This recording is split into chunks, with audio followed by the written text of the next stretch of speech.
নানা আনুষ্ঠানিকতা ও উৎসবমুখর পরিবেশে চীন জুড়ে উদযাপিত হচ্ছে চীনা বসন্ত উৎসব ও চন্দ্র নববর্ষ।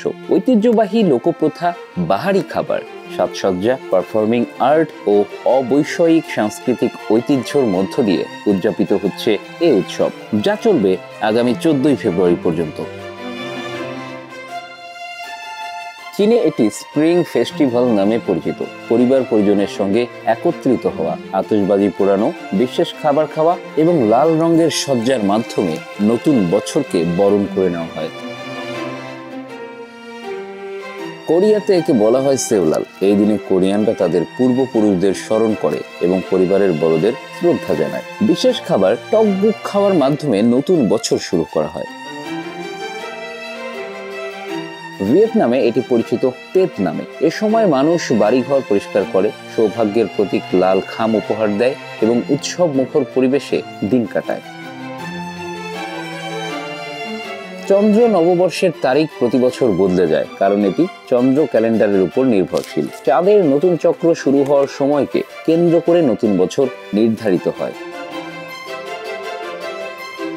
এই উৎসবে নানা ধরনের সাংস্কৃতিক অনুষ্ঠান ও রীতিনীতি পালন করা হয়। চীনের ড্রাগন ও লায়ন ড্যান্স, কোরিয়ার ঐতিহ্যবাহী পোশাক পরে পরিবারের সঙ্গে সময় কাটানো এবং ভিয়েতনামে রাস্তার মিছিল, এসবই চন্দ্র নববর্ষের অন্যতম আকর্ষণ।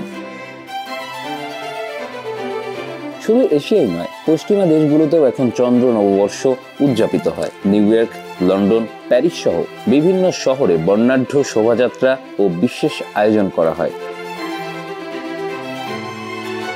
চন্দ্র নববর্ষ কেবল একটি বর্ষবরণের উৎসব নয়, এটি পরিবার, ঐতিহ্য ও নতুন সূচনার প্রতীক। সেই প্রথা অনুযায়ী চন্দ্র ক্যালেন্ডারে রাশিচক্রের 12টি প্রাণী নির্ধারিত থাকে, আর এসব নির্ধারিত প্রাণী থেকে প্রতি বছরই একটি করে প্রাণীর নামানুসারে চন্দ্র নববর্ষ বা লুনার নিউ ইয়ার উদযাপন করা হয়। এবছরকে ধরা হয়েছে সর্পবর্ষ।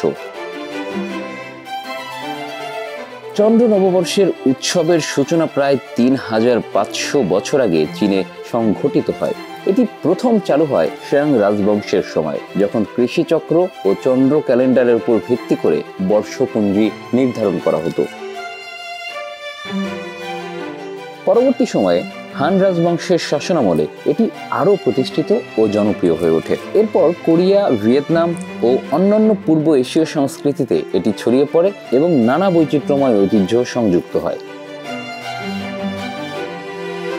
Bangla affairs news desk.